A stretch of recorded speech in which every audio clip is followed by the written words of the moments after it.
capital of the Republic of South Korea. For decades, the city known as the Miracle of the Han kept its head down, barely raising a ripple as the country rebuilt in the decades following the Korean War.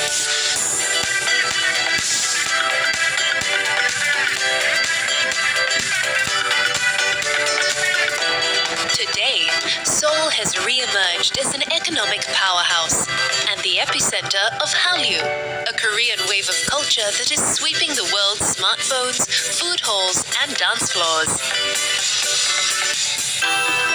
But Seoul wasn't always so outgoing. In the 14th century, a 12-mile fortress wall encircled Korea's ancient capital. Its gates closed each night to keep marauding Siberian tigers and invaders at bay. Since then, the city has spilled out far beyond and above its great city gates and guardian mountains. 21st century Seoul is a city where glass and steel towers and the ancient curves of palace roofs coexist.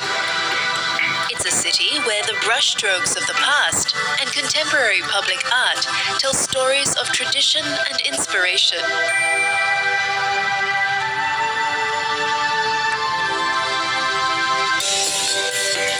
Coming to grips with Seoul's incredible size and sweeping narrative can be a little daunting.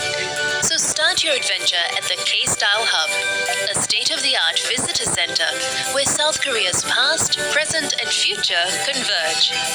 From the latest in K-pop to its timeless national parks. From the cutting edge of K-design to culinary traditions which have taken centuries to perfect.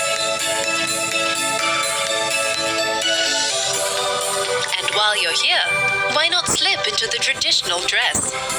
Dressing up hanbok style doesn't just put you in touch with Korea's proud past, it also gives you free admission into many of Seoul's most revered historic places.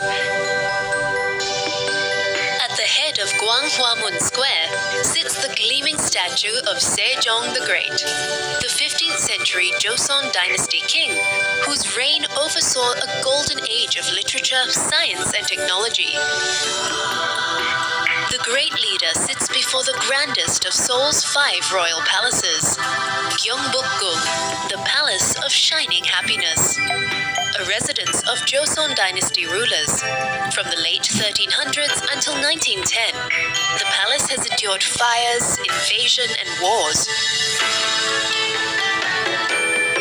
Wander through the palace's ornate gates, pavilions, halls, and throne room, which, in accordance with Confucian principles, are perfectly balanced by the simplicity of the pine-covered mountain backdrop. Take a short bus or subway ride to the east to explore the adjoining palaces of Changdeokgung and Changgyeonggung, which are separated by a simple stone wall. The tranquil confines of Changdeokgung's secret garden, sit for a while by the pond, where kings once paused from royal duties and dramas to write poetry beneath the ginkgo, walnut, and plum trees.